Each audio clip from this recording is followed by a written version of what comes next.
most of you who listen to Miss Annie Burdack must have come to the conclusion that the yoga Vivekananda taught in America is not the physical exercise system that's getting popular, more and more popular all over the United States.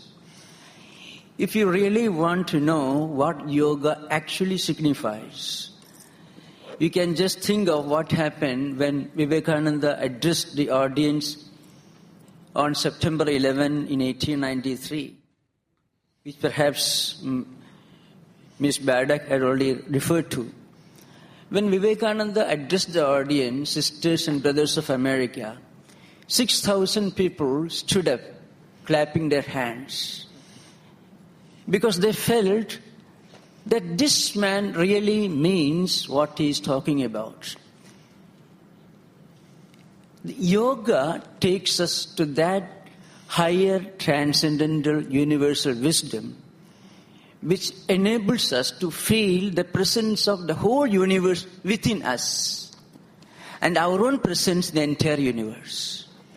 This unity, this harmony, this idea of spiritual, universal spiritual humanism is the essence of yoga. You can never imagine somebody who is an expert on standing on his head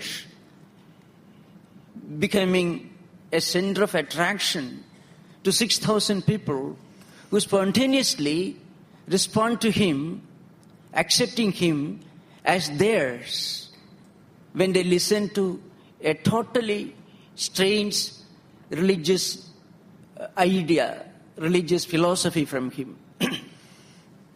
So yoga in reality means the higher transcendental wisdom which enables us to feel the entire universe is one with us and we are with the entire creation. A kind of spiritual unity. And Vivekananda once said, the infinite oneness of the soul is the eternal sanction of all morality, all ethics, all good actions. The fundamental principle of universal ethics is the unity of creation. We are all one single spiritual family. And this reality could be achieved through meditation. And as we realize, and that's the transcendental universal reality, which is called Atman in Sanskrit language, or consciousness in English, is the inner resident within us, the immanent reality within all of us. We also realize that the same reality is the all-pervading, omnipresent reality. So there is a kind of twofold development.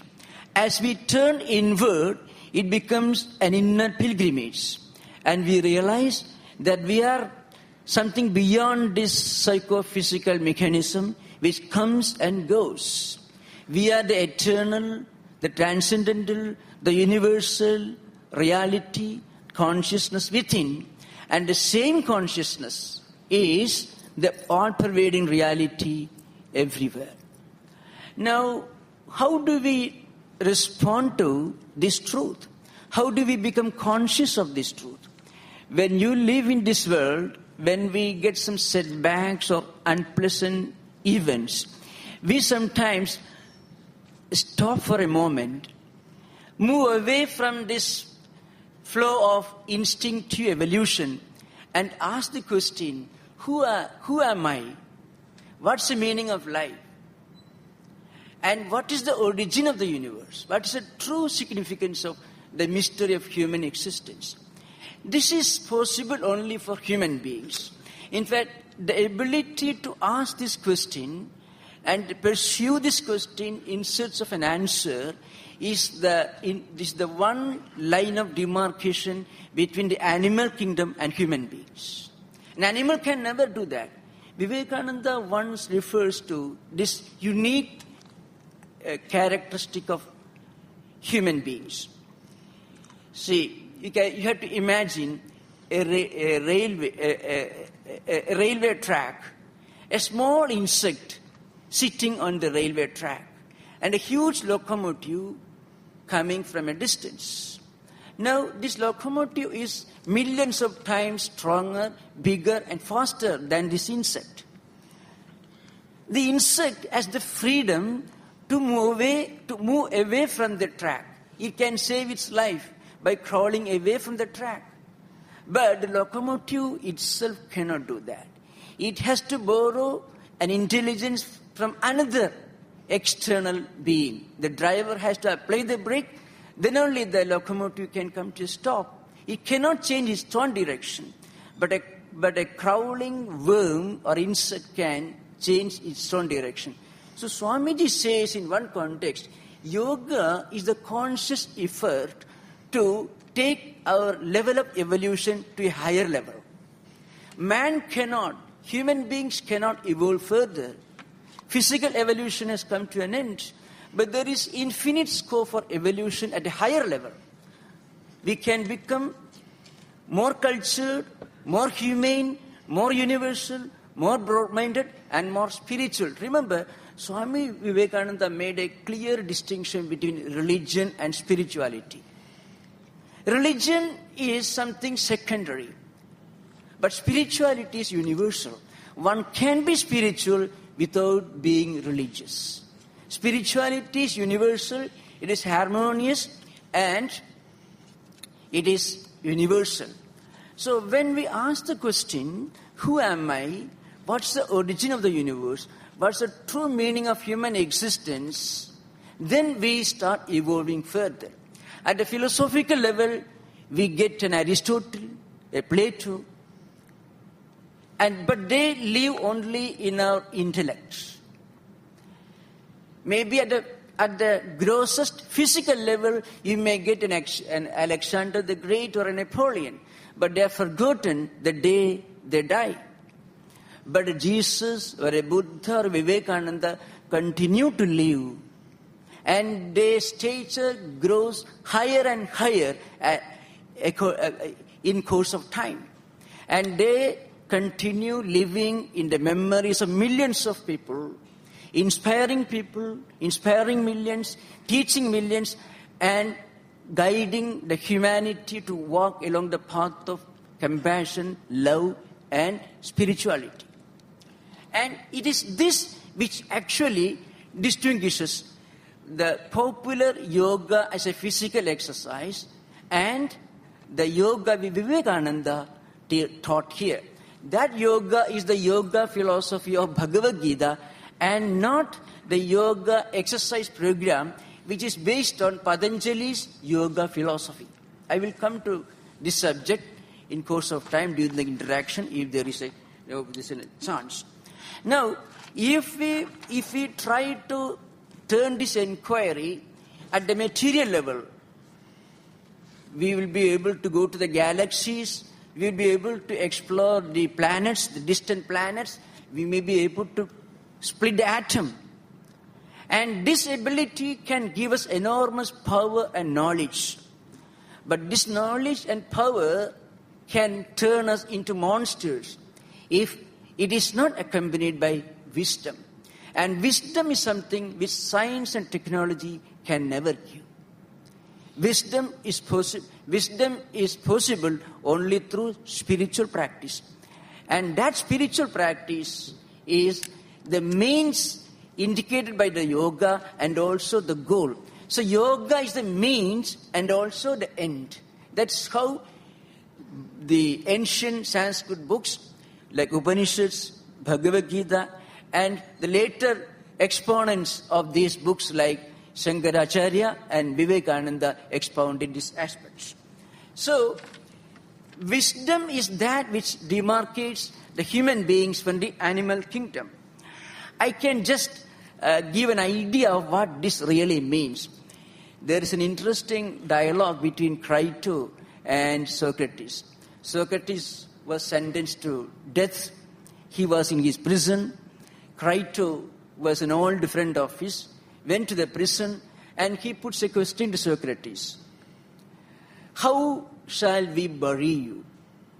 Then Socrates answered, well, he put a counter, he said, But you should first catch the real me. As to body, I am not different from other human beings. You can do with my body what you normally do with human bodies. You can bury it. Socrates implied there is something beyond this body. So it is said that even during the 3rd or 4th or 5th century BC, even before Thales, the 7th century Greek philosopher, before he started teaching, the ancient wisdom of yoga had already reached Greece. And before the Greece defeated the Persians, this yogic wisdom was already popular in the ancient Persian Empire. Now, this yoga is the means to freedom. The freedom which enables us to look upon the entire humanity as one spiritual family. Now, there is an ancient Sanskrit sloka, which I am not going to quote here. If you want, you can quote. Sarva bhudeshu ye pasyet bhagavat bhavam atmanaha bhudani bhagavadi atmani esha bhagavadottamaha. I shall give the translation. The verse says this much. The real yogi and devotee of God experiences, not just believes in, experiences his own presence in the entire creation. And he experiences the whole creation within him. And he looks upon the happiness and joy of the whole creation as his own happiness and joy. He has no joy, no happiness, no contentment other than the joy, happiness and contentment of the rest of the world.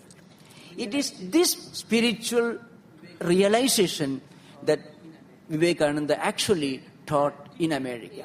So he said the ultimate aim of spirituality, defined as yoga, is the manifestation of divinity already in man.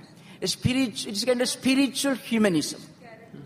Now, the special characteristic of this spiritual humanism is that it doesn't control walls of a temple or a place of worship, a priest or a holy book, or a set of conventions and traditions.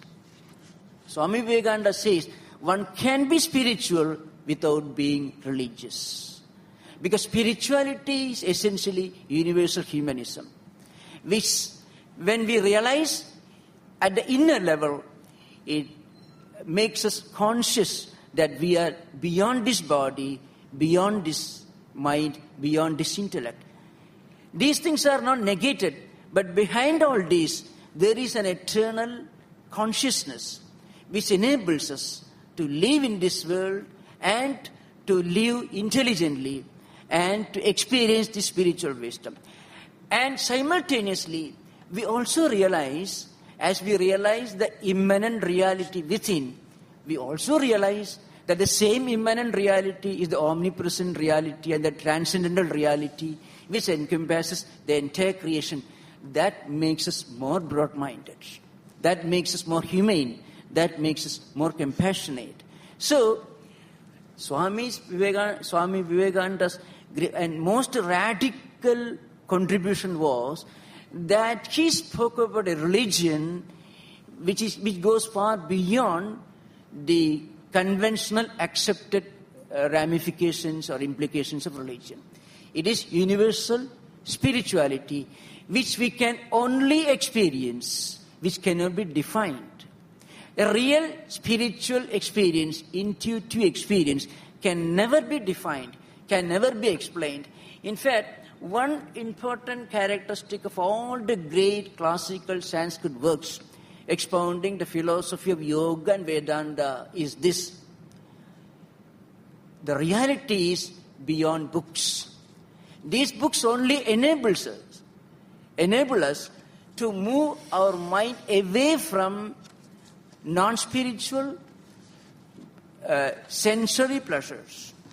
And it turns our mind away from them. But then the reality is something that we have to experience within ourselves. So the idea that spirituality or religion go far beyond belief and convictions and conventions. Rituals, conventions and beliefs may be necessary, but they do not constitute the whole of spirituality. Real spirituality goes beyond rituals, convictions and beliefs.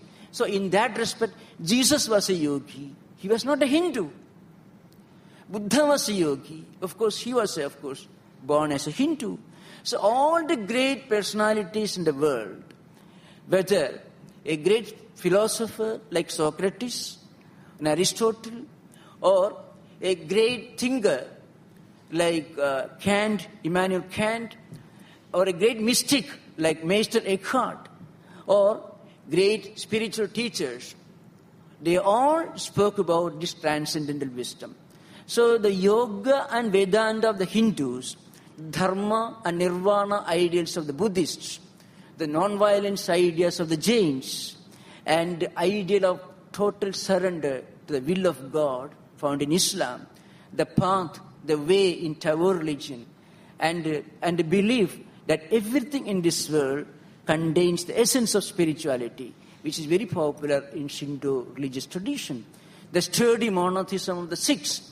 In all these ideas, you find a peep, a glimpse into the mystery of yoga. So, a great painter, a great artist, a great poet, when he goes beyond the present, beyond the empirical, beyond the phenomenal, beyond the visible and beyond the tangible, whenever they speak about something transcendental, not necessarily religious, this should be understood very clearly. Swami Vivekananda did not confine all these to religions or belief systems. So any such attempt is a peep, a glimpse into yoga. All these constitute diverse manifestations of yoga. When we turn this yogic concentration to the external world, then nature is forced to open its doors. Nature is forced to reveal secrets, and Newton and Einstein are born. And when the same concentration, the same yogic concentration is turned inward, then we get a Jesus, a Buddha, or a Socrates, or a Vivekananda. So Swamiji's greatest contribution was that he expounded a yoga which is spirituality, which is rooted on spirituality. It doesn't go against religion, but it goes beyond all religions. The universal spiritual humanism, the universal spiritual ideal. And not only that, Swamiji said, yoga enables you to speed up our evolution. As I said earlier, evolution at the physical level has come to an end. But there is still evolution possible at a higher level. In fact, that's the main difference between great spiritual personalities and ordinary people. In one of his famous statements, Vivekananda says, the manifestation of this yoga, this transcendental wisdom, is the explanation for the diversity of human or non-human characteristics. He says, the difference between an amoeba and a Buddha is one of degrees, not of kind. See, in a Buddha means the enlightened one. That's the English equivalent of the Sanskrit word Buddha, the enlightened one. So in Buddha you find this wisdom in its full splendor. In amoeba you find in its most primitive form. So by turning our inquiry inward, by leading a pure life, by realizing the immanent, omnipresent, transcendental reality which is present everywhere, by looking upon entire humanity, creation, not only human beings, the whole creation as one spiritual family, one can realize this yoga. That explains the mystery of 6,000 people standing on their head, standing and responding to Swami Vivekananda. There's a big applause because they found here is a person who experiences transcendental, universal human unity. This unity, this harmony, and this transcendental vision, which are the essential characteristics of yoga, which Vivekananda preached in America. Now, Just in a few more minutes, I shall conclude. Vivekananda says that this yoga can be practiced by people of various temperaments. Those who are of an active type, those who are more work-oriented, can practice this yoga through detached, unselfish work. Any work that you do in a most unselfish manner, it gives you a lift in spiritual life. Any unselfish act. So if we can do our duty and responsibility in a most unselfish manner, every work becomes a worship. The whole world becomes a temple. Whole human existence becomes a spiritual practice. Because the entire creation could be looked upon as one spiritual family. And he called it karma yoga. People who are of an active temperament, who are more or less involved in various activities, can turn their active nature, their workaholism, they can sublimate their workaholism to a higher level by turning that into karma yoga, by practicing their duties and responsibilities, by performing their duties without selfish motive, without selfish desire, detached or non-attached work. Every work becomes a worship. In fact, I give a glimpse into its true psychological implication. Once, C.F. Andrews, one of Mahatma Gandhi's friends, disciples, asked him, Gandhi, you are working 20 hours of the day. Why don't you go on a vacation, holiday? Gandhi said, who is working? Gandhi never felt he was doing anything. He was a karma yogi and he was also a devotee of God. So when he was shot 3 times, he didn't cry or weep. He was doing everything in the name of God, that God's name came out when he was breathing his last. So for a Gandhi, every work, every physical, intellectual, psychological movement, endeavor was a worship. The whole world was temple for him. The entire humanity was God for him. This is possible for people who are more of a devotional temperament. Believe in an old bearded man sitting above the clouds, creating the world on a particular day, and dividing humanity into conflicting groups of believers and non-believers, rewarding the believers with heaven and condemning the non-believers to hell, that won't make you a yogi. But the belief in a God who is present everywhere, who opens his doors and windows even to non-believers, atheists, that belief can make you a real yogi. Because if God doesn't depend upon our acceptance or rejection, if God is so miserable that he cannot exist without our recognition, then it doesn't say very highly of God's omniscience or omnipresence. So the real God, the real consciousness, Atman, which is the immanent reality residing in every being, and which is also the omnipresent, all-pervading reality, the transcendental reality, that reality can be approached even by people who don't accept him, agnostics and also atheists. By leading a pure inner and external life, one can be a yogi, one can be a devotee of that real absolute principle, which we call consciousness. That is also God.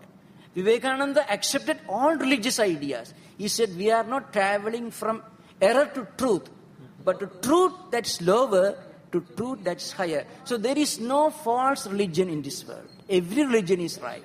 If a devotee is sincere, honest, pure, he has a place in God's empire. The third yoga which Vivekananda talked about is Jnana Yoga, the path of knowledge. This is possible for anybody who is of an intellectual temper. people who don't believe in a creator God, or people who do not believe in being always engaged in action. They can analyze the world. See, what's the origin of the universe? What's the significance behind all this? What enabled that crawling worm to crawl out of the railway track? That analysis cycle, that intellectual inquiry can take him to the final destination. There is an omniscient, omnipresent, immanent reality, which is consciousness, which goes beyond, which is the absolute reality, which is eternal, it's unchanging, and which is beyond, which doesn't recognize any national, geographical, cultural, or any kind of boundaries. Which doesn't recognize either cultural boundaries or geographical boundaries. The fourth yoga which Vivekananda preached is the path of Raja Yoga. And incidentally, I want to make one statement before concluding. Raja Yoga actually is a spiritual practice. And the Hatha Yoga, which we are practicing, is very good for physical body. It enables us, in fact, it gives us a strong, fit body to practice the higher yoga. So a strong, fit body is necessary to sit calmly and meditate and to think of the infinite consciousness. For that, we need a body, and we also need the ability to concentrate, to contemplate. For that, we need Hatha Yoga. But there is a yoga beyond all this. That is a real Raja Yoga, which enables us to feel the presence of the infinite reality within and the presence of the same reality without. This is, within a very short span of time, I have tried to give just a brief analysis